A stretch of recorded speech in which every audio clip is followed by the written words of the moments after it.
네, 안녕하세요. 정성론술입니다. 자, 오늘은 전 시간에 이어 2025학년도 홍익대학교 인문계열 오후에 치러는 언어논술고사 문항 2번을 마저 풀어보겠습니다. 자, 문제 2. 제시문 마의 설명을 바탕으로 바사아에 나타난 무역 확대의 긍정과 부정을 쓰라고 하네요. 그런데 그걸 말을 바탕으로 해야 돼요. 하고 이번에는 부정적인 영향에 대해서 마지막으로 쓰는데 어떻게 비교와 분석을 하라. 여기서 비교라는 것은 바사아를 어떤 기준을 가지고 비교하고 그리고 그 비교가 왜 이루어졌는지 써보라는 얘기입니다. 자, 다가 한번 어떻게 쓰는지 보여드릴게요. 자, 있습니다. 각 국가는 기후, 토양, 지형 등 자연 조건이 다르고 자원, 노동, 자본 등 생산 요소의 질과 양도 차이가 나므로 같은 종류의 상품을 만들더라도 생산비가 서로 다르다. 그러므로 생산 조건에 따라 상품을 특화하여 상호 교환하는 것이 국제무역에 참여하는 모든 국가의 이익이다. 교역 증가로 수입품 가격이 하락하면 소비자는 다양한 상품과 서비스를 더 낮은 가격으로 구매할 수 있고 또 시장이 확대되어 경쟁력 있는 산업과 기업의 상품 수출과 투자가 촉진되고 일자리가 창출되고 가계소득 증가가 이루어진다. 교통과 통신 기술이 발전하면서 재화와 서비스뿐 아니라 노동, 자본 등 생산 요소가 확대된다. 하지만 국가 간 교육의 증가가 반드시 긍정적인 것만은 아니다. 국제 원자재 가격 변동은 해외 의존도가 높은 일부 산업에 부정적 영향을 끼칠 수 있다. 특히 무역의 비중이 높은 상대 국가의 경제 상황과 정책에 따라 국내 경제가 민감하게 반응한다. 나아가 경쟁력이 부족한 산업이나 기업에 종사하는 노동자는 일자리를 위협받고 실직. 확대된 국제무역은 경제 부문 외에도 사회 여러 분야에 영향을 미치며 정부 및 민간의 경제 주체들은 이러한 영향에 다양한 방식으로 대응해야 된다는 거죠. 자, 이걸 기준으로 해서 바사아를 읽겠습니다.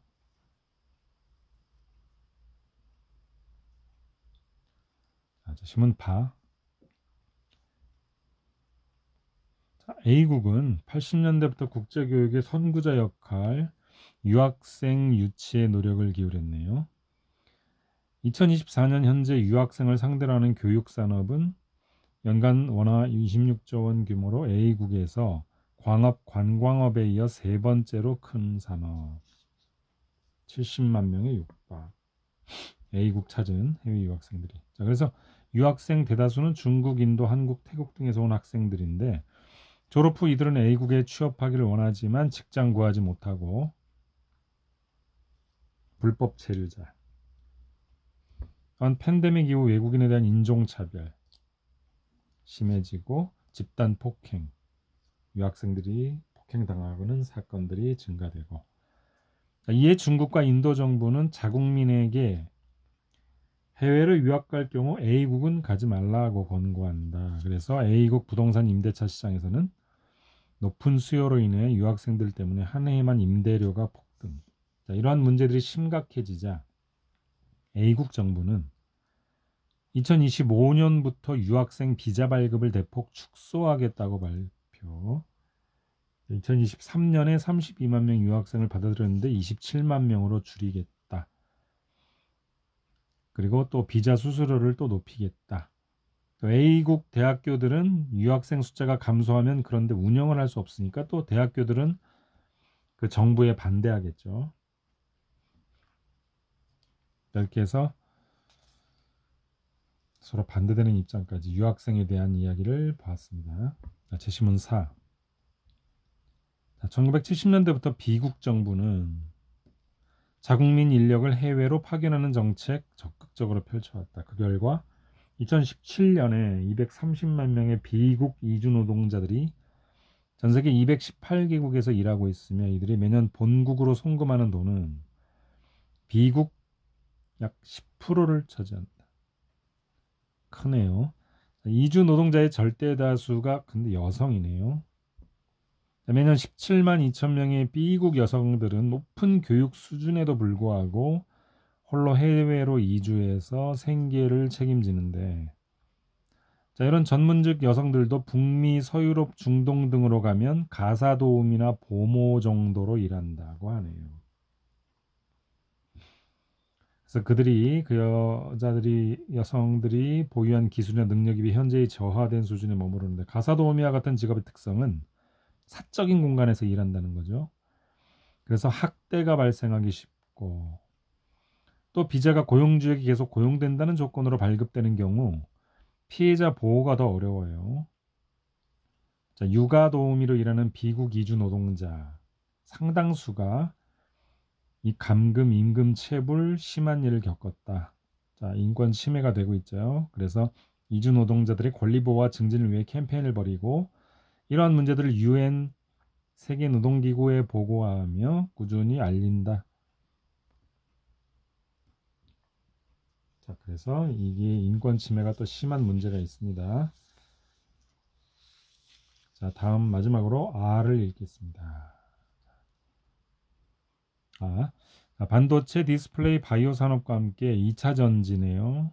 산업은 정부가 지정한 4대 국가 첨단 전략 산업 중 하나다. 2차 전지가 전체 수출에 차지하는 비중이 2012년 0.8에서 2023년 1.6으로 증가하고 각광받고 있다. 자, 2차 전지의 원료는 흑연, 니켈, 코발트 등 천연 광물인데 주요 경쟁국인 중국이 우위를 점하고 있네요. 특히 중국은 2차 전지 핵심 광물 중 하나인 흑연, 전 세계 채굴량 중 약 70%를 차지하고 있네요. 자, 2차 전지 핵심 원리인 흑연입니다.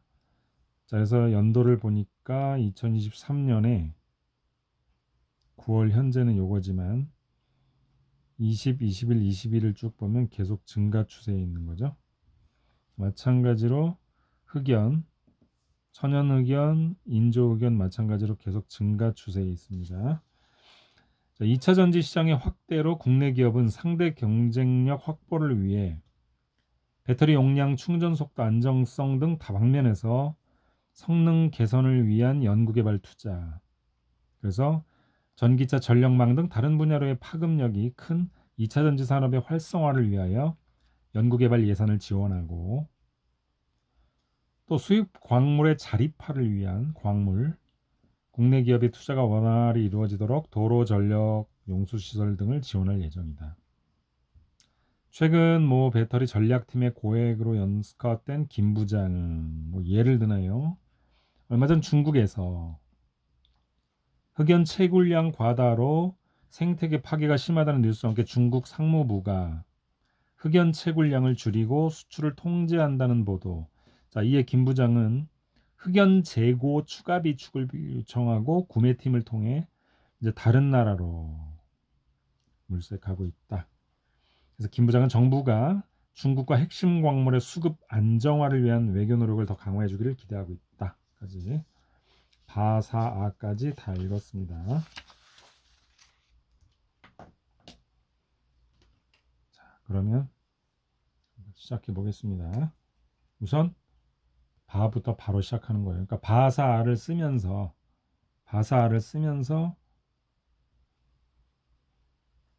이제 마글에서 기준을 참고할 거예요. 자, 그러면 바에서 바로 시작합니다. 자, 바에서 A국 정부의 그 유학생 얘기 나왔죠? A국 정부의 유학생 유치,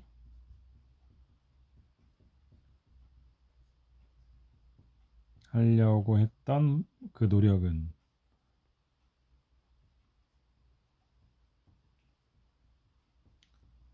유학생 유치 산업의 활성화를 가져왔죠. 그 활성화를 통해 그래서 국내 총생산 증가가 되고 또 고용 창출, 또 주택 임대차 시장이 활발하게 되게끔 그 유학생들이 묵어야 되니까 시장의 성장이라고 할까요? 성장 등을 이끌었다. 자, 문제가 생겼죠. 그런데 그 유학생들이 대거 유입되면서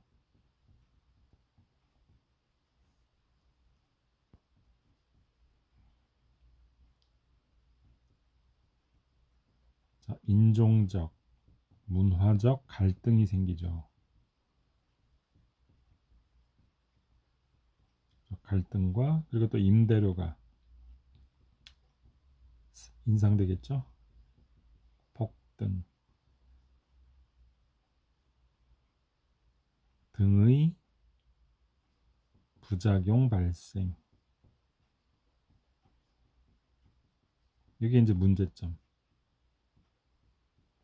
아까 이제 문제를 쓰라고 했으니까 문제점 바로 두 갈씩으로 썼어요.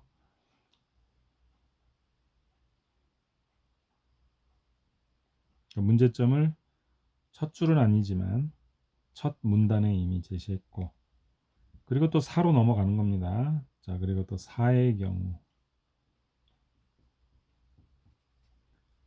비국의 생산 요소인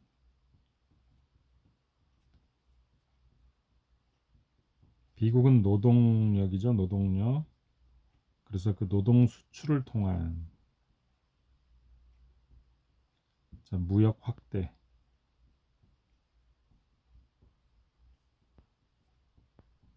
추진으로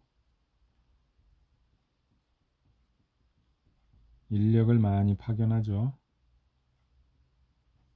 그리고 또 가족의 소득 및 국내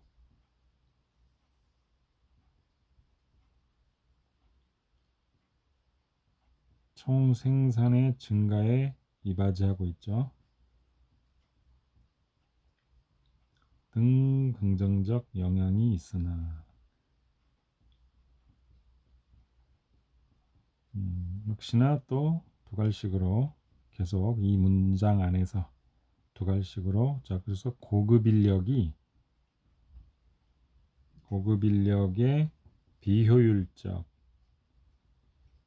비효율적 활용과 그리고 또 파견 인력 개인의 인권 침해가 발생하죠. 인권 침해와 같은 결과가 발생하였다. 이렇게 쓰시면 되겠습니다. 문장이 좀 길지만 한 문장으로 다 이렇게 써도 괜찮습니다. 그리고 계속해서 아에서 마지막으로 정부의 2차 전지 산업, 2차 전지 산업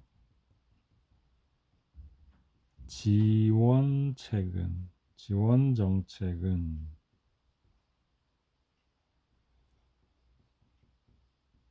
자, 관련 종사자들의 소득 증대로 이어지고 있고, 소득 증대 그리고 연구 개발의 활성화를 통한 기업의 경쟁력 강화,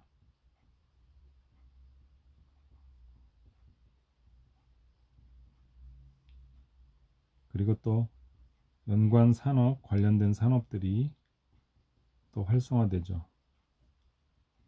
그리고 또 첨단 기술이라는 게 있었죠. 첨단 기술 발전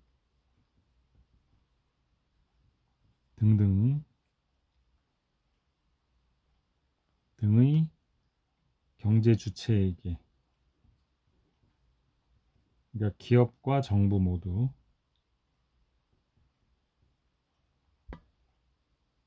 경제 주체에게 이익이 되었다. 이익을 가져다 주었다. 그냥 이익이 되었다 하죠. 이익이 되었다. 자, 그러나 뭐 다만 이러겠습니다. 비슷한 접속어예요. 그러나 다만 특정 국가에 너무 의존하고 있죠. 아까는 중국이었죠. 중국. 흑연. 그 지나친 자원 의존.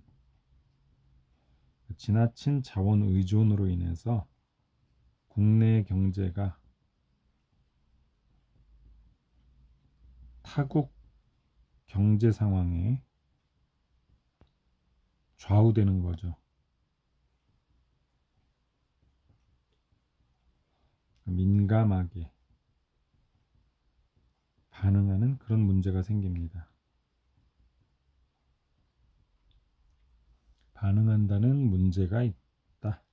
뭐 이렇게 문제가 있다. 됐습니다. 문단이 좀 길었네요. 자, 문단을 좀 바꾸고요. 그럼 지금부터 바에서 아까지를 이제 비교하고 끝낼 겁니다. 비교 분석하라고 했었죠. 자, 어떻게 쓰는지 보세요. 비교하면 기준을 한 두세 가지 정하는 거예요. 기준. 그래서 어떤 기준 하나는 바고 사가 해당되고 또 어떤 기준은 사와 아가 되고 이런 식으로 그 기준으로 분류를 하는 거죠. 자, 합니다. 비교하면 자, 경제적으로는 경제라는 기준으로 분류할게요. 경제적으로는 바와 아에서 각각 임대료 폭등 문제가 생겼죠. 그죠? 그 바에서는 유학생, 그다음에 아에서는 또 자원 의존도 심화. 이렇게 각각 바에서 임대료, 아에선 자원 의존. 이게 경제잖아요. 그래서 임대료 폭등 및 자원 의존도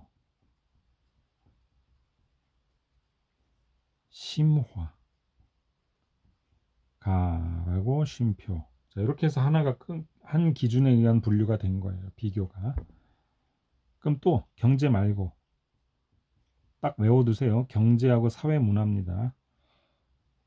이 두 개는 외워두세요. 경제 말고는 사회 문화가 있어요. 자, 경제적은 됐으니 이제 사회 문화적으로는 이렇게 또 합니다. 사회 문화적으로는 그러니까 인권 침해 얘기하면 되는 거죠. 바에 인종차별이 있었죠. 그래서 인종차별과 또 인권 침해 어디 있었나요? 여성들 그러니까 고급 인력이 보모 정도 하다가 이렇게 폭력이나 이런 데 노출된다고 했죠. 그 사의 인권 침해. 사의 인권 침해가 됐고. 자, 한 가지를 더 덧붙일게요. 이번에 환경도 기준이 됩니다. 자, 환경적으로는 이렇게. 그러니까 환경 파괴 얘기하는 거예요. 환경적으로는 이게 세 번째 기준까지 해서 됐고, 저는 이따가 한 가지 더 추가할게요. 자, 여러분들이 많이 기준을 알아두시면 좋습니다. 자, 그 세 번째로 환경적으로는 하나가 있었죠. 수질오염. 수질오염 발생이 된다. 발생이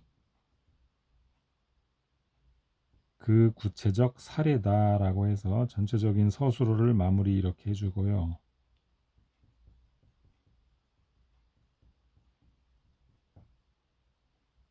그리고 저는 한 가지 더 덧붙여서 이제 마지막으로 하나만 더 덧붙일게요. 또한 그런 부정적인 영향에 대해서 전부 부정적인 영향이 있었잖아요. 그 영향에 대한 이런 기준도 하나 또 얘기할 테니 잘 외워두세요. 그 부정에 대한 그 문제점에 대한 대응하는 주체. 자, 바로 이런 기준도 하나 있습니다. 자, 기억해 놓으세요. 그래서 대응 주체가 바에서는 누가 대응을 합니까? 국가가 대응하죠. 국가. 자, 국가 위주이며 사에서는 누가 대응하죠? 사에서는 민간 사회 단체가 대응했죠. 민간 사회 단체라는